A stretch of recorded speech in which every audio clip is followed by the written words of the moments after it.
Hello and welcome to the podcast for Alt Youth Magazine, where we'll be talking about the latest PS4 press event that was announced that we would be getting the PlayStation 4. I'm here with... It's Chris Flockhart, hello. David Marshall. Paton and Dean Walsh. These are all residential people from the magazine that know a little bit about gaming, at least. Or claim to. Yeah. First off, we'll kick off with, what did you make of the event, Glenn? It was long-winded, and some of the speakers failed to impress, but the actual details they gave about, that Sony gave out, and some of the first-party companies provided really good knowledge of what we're going to see later in the year. It was missing some key events, but it could have been worse, and it entertained as much as it was quite long-winded and went on for 2 hours, I think. I felt that it had something at least to say. Like, they showed us the joystick at least.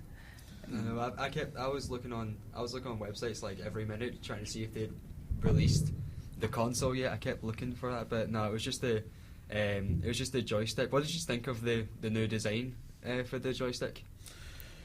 I didn't like it.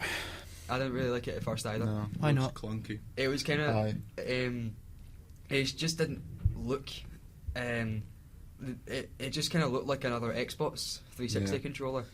I didn't really like the design of it, but then I sort of like looked into it a bit more because I read what they said about the detail and stuff, about the touchpad, the improved L2 and R2 triggers and stuff like that, and the improvements are good, but I don't think it looks aesthetically pleasing anymore. It's implemented to evolve with what PS4 has become. The addition of like the share button to directly upload screenshots, gameplays, or that is a lot of what the PlayStation 4 seems to be aiming to do. Very socially minded instead of they seem to be using a lot more kind of interaction rather than advanced gameplay and things like that in that kind of sense. But there's definitely more interaction, more sharing, more social media. That's the kind of way forward for it. I just didn't think it looked like what we've been given so far as a PlayStation controller. I just didn't think it was for the PlayStation. It reminded me of like in the late 90s when you used to get like the cheapy, crappy like wee handheld consoles that you could get out of Woolworths for 99p that were designed like a PlayStation controller. That's what it reminded me of. Just like the horrible third-party controllers everyone ends up with. I mean, with the turbo boost and all that. Is this definitely the final design for them for it? Actually, I heard that they wouldn't have put in the... They wouldn't have shown us it if it wasn't the final design. They might change it a little, but I don't think much more than they would. What do you think about them trying to move the PS Vita into becoming a peripheral for using the game, the actual console? It's basically to what the Wii U does. Is it a cash-in? It's pretty much just what the Wii U is. Except you pay for the... They're really, really hungry for people to buy the PS Vita. Yeah. That was almost the overarching like theme of that conference. I had the PlayStation Portable, which, it was okay, but the games themselves weren't really that good. I had like two different versions of Need for Speed Most Wanted on the PS2 and PSP, and they were both two completely different games, and I think PSP just kind of downgraded the games, and after that I just thought I'll just stick to PS3. I'm not going to bother with PS Vita or anything. Personally, I've got like no intentions or interest portable gaming with Sony. I mean, somebody explain to me how that works. With you're playing it on your console, and then you can play it on the. You can take it away with you, right? But as well as obviously that, it's like having a the LAN quality network. will be different. No.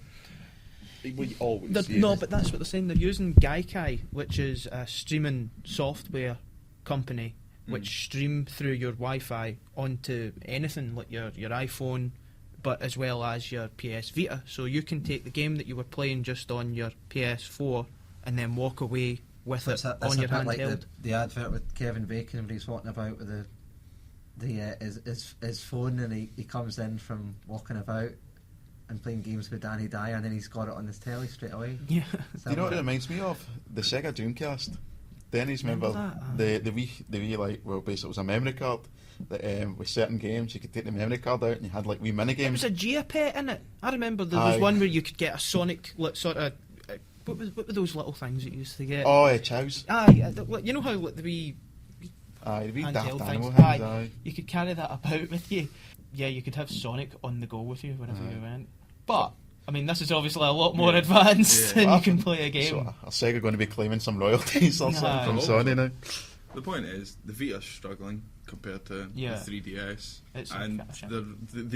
they want to buy that as well. Yeah. iPads do better portable gaming than Vita. Yeah. Tablets and phones are above. I think most. Sony stung a lot of people when they first brought out like the original PSP. I mean, I love the original PSP, but I think it's I had because of nothing on it. specific games. See, I put into over 500 hours into one game, Yeah. so like. I think what Sony try to do, which is always a mistake that gaming companies do, they always try and they look at the things outside the actual gaming and they put more concentration into that in the actual games. I mean, really, when Sony brought this out, it was just for the PSP originally. It was just to push UMDs Mhm. into like films and streaming for stuff like that, and they didn't put enough time into gaming. I think that a Yeah, lot of gamers that's going, good. if I'm going to go for portable, I'm just going to use Nintendo. I kind of feel that way. That's the kind of direction they're going with PS4 as well, because you hear a lot about the new features with the social interaction, the video clipping, stuff like that. But you don't really hear much about have the quality of graphics Yeah. improved, Yeah. has the gameplay Yeah. improved. They, Yeah. Well, they did say the specs at the start, but they didn't go much They into didn't it. show us anything. Is there any That's other what- competition just now towards the new console? I mean, Xbox might be releasing. Yeah, so Xbox They'll are bringing announce out something, aren't soon. They'll probably announce something soon. That'll be an E3. But But do you you think that'll be better just because it's Microsoft? I think the PS4, sorry, is going to be really powerful. I Right. think the PS3, if I'm right thinking, had 500 megs of RAM. This one has 8 gigs, and it's got a fully fledged PC CPU, which has been enhanced. It's going to be really strong. Well, that was the thing about the whole press conference, was that they were constantly always reminding developers that this is made for them. It seemed almost as if they were making the console for developers rather than the consumer. You know- Actually, that's not a bad thing, because if it's built for the developers It'll can be good for build the better consumer. games, and that's better for the consumer. Yeah. Well, when you think about how many consoles are actually built for gamers these days, I mean, the Wii and the Wii U wasn't built for gamers. No. No. No, not at all. So maybe this is just Sony following the trend that Nintendo set. No, I think Sony obviously they're not going to go as casual as Nintendo, because Nintendo's Yeah. for It's families kids, and kids yeah. now, basically. Mhm. They have to stay. Well, you just see from the games they actually did show, stuff like Killzone and Infamous. Mhm. They're not kids' games. Do you think that you will be buying it when it comes out? Absolutely not. I think No. I will. I've always stuck to PlayStations. Never really cared much for Xbox, but I don't know. I kind of want the idea of just saying I've had all 4 PlayStations. I'll tell you, I'll buy it if it's a cheaper option. It won't be. No. You I know don't- it won't it won't be. be. That's why I while, say I I'm don't not think. going to buy it. I've had every console since the SNES, so I'll buy day one. But you could still see them selling a lot. Oh, this well, Christmas. Oh, yeah, They have Like such a This Christmas loyal will- fan base. Will be, a lot of people will be, Yeah. kids will be, asking them. Yeah, it's Mhm. holiday. It's a like generation Yeah. thing, I suppose, isn't it? I think one of the most important things that we should probably talk about is the games they actually did show. If any of them actually took your fancy, because Yeah. Diablo 3 took my fancy. I played it on the PC, but I didn't give it that much time because it was a PC game, and with it being on a console, I was really surprised that they never released it on a console. I think it was meant to be coming out on the PS3, but it never happened. But now that it's coming out on PS4 and they've actually came to their press conference and said, yeah, it's definitely happening, I probably would expect that to be a launch day title. I don't know if it will be, but I expect it to be, and I would love to play it when it first comes out. As well as that, I'm not really interested in Bungie's title. For all they made all the Halo games, I'm not really caring about this new game that's coming out. I'll probably rent it. I'll not buy it. I think it's going to be very similar to Halo. It looks Yeah. quite similar to Mhm. Halo. I was What else in the press conference interested you in? nothing. Nothing really. That was just the most surprising part of it. I'll It give was the- just. What was your expectations for it? I I wanted would to see see a the console console. at the very least. Uh-huh. Right. Okay. I think there's an issue with the whole. I have a sort of issue with the being able to capture the screen and sort of thing, because obviously the reason people are going to be doing that is if they say someone's on Call of Duty Yeah. playing live and they get like a headshot or something, like sniper headshot or something like that, and they want to boast that to their friends. But the problem I see is you'll have to be hitting that record button the entire way through that game. Call of because- Duty. Sorry. Again, because you can't expect you to say, okay, I'm going to get a headshot, so let's record now. Yeah. And then you go for about 20 takes before you get a headshot, clip it, and then That's trim it. true. And And that was what they were saying about the conference as well, is they wanted to take less things away that interrupted the gamer from the game. Whereas that this seems like They've the just added most it in. the most used thing that's going to be Yeah. used to Because interrupt the people game. will be wanting to go into a certain position to look good. You have people that they'll be hiding around corners and things. Well, people won't be playing like that anymore. They'll be like, I need to get out there and I need to try and. Well, obviously there's theatre modes in certain games, and some of them do them quite poorly. Like Modern Warfare's 3's one slows down gameplay. I Yeah. feel like it adds lag to the game. Whilst you have like Halo on the Xbox, which doesn't. The Do theatre you mode just think that doesn't- would could be a concern for this new PS4? I don't think so. I think it's too powerful to let Right, that okay, actually yeah. slow it down. No, that's what I'm thinking, because it's not in the game, it would be actually in the On the hardware. console, yeah. So the hardware's not going to interrupt Yeah. what's happening in the game. I think they mostly introduced this whole recording idea for Let's Players, people who record their footage on it and post it on YouTube, just so they can. I think it's a sort of legal. It deletes They can third party administrate it, kind of Yeah, thing. They they can. can software. Exactly. So because a lot of people use third party software to usually record the stuff that yeah, they're doing on it's the usually, it costs a and fortune it- with splitters, dazzles, Yeah. computers, It takes stuff it like away, that, so and it makes it so does. much more easier. So do you think they'll? I assume for the free they'll limit the amount you can record at one time, so you can't record like an entire playthrough or And something. then they'll make you pay. PlayStation Plus, I think, will come back for the PlayStation 4, and that'll be, if you want to record so much time, you'll have to pay for it per month or whatever.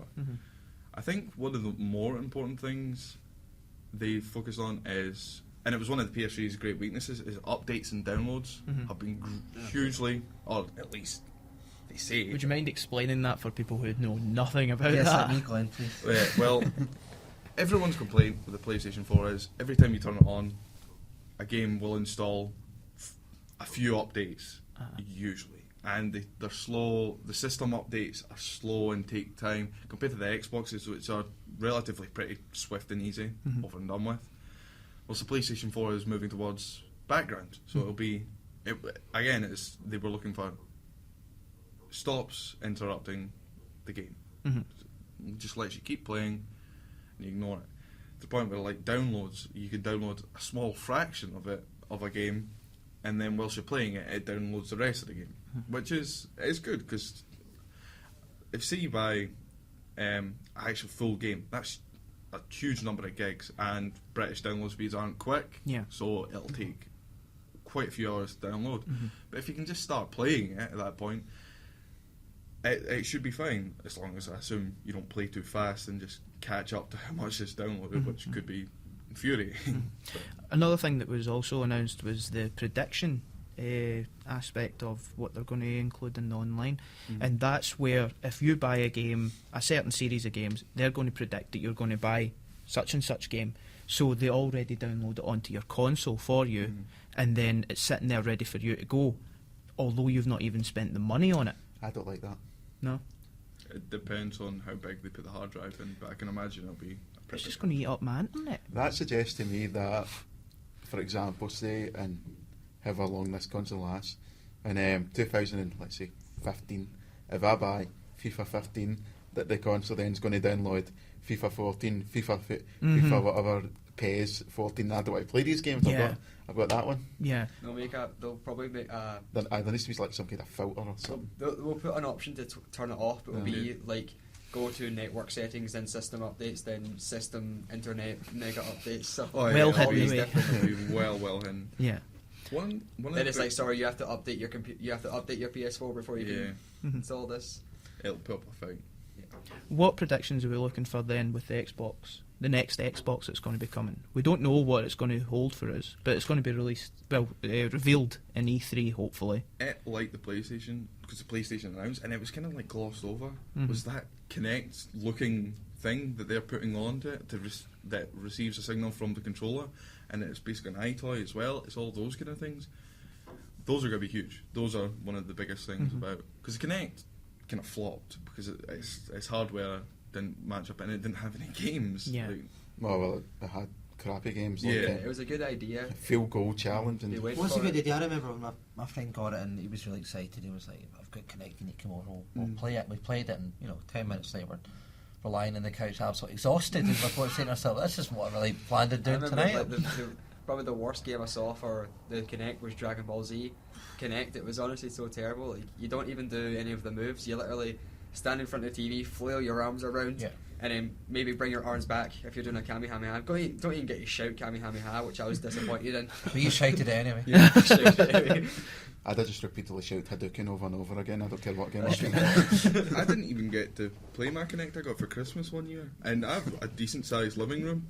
But of course, camera. I'm 6'5". The camera goes, "Now you need to keep going back." I'm like, Yeah. I'm at my back wall. There's no further back. I mean, we had to put his couch into his hallway, and that's like exactly ideal every night, is it? You know, Yeah. so. So if that So we're technology's looking for better- an updated version of Kinect, Yes. basically. for both. They should create consoles. They should create the Animus from Assassin's Creed. That'll solve all Yeah. the problems. VR. Just have That's- everything in our minds. VR is not next gen; it's the gen after that. Virtual reality will be everywhere. Yeah. Yeah. Well, I don't know. Nintendo brought out the Virtual Boy in 1994. Well, I don't know if how you leave it at that. So at that, we're wanting to leave it with virtual reality as the future. Who would have thought? Nintendo done it first. Nintendo do what? Oh no, I'm not going to. As a Sega fanboy, I'm not going to step that No. far. Sega do what Nintendo don't. Aye, well, Except Genesis Sega does do what not Sega. a lot anymore. Genesis does what Nintendo don't. And on Cracking. that bombshell, we will leave it here. Sega wins. Thank you very much for listening, and have a good day.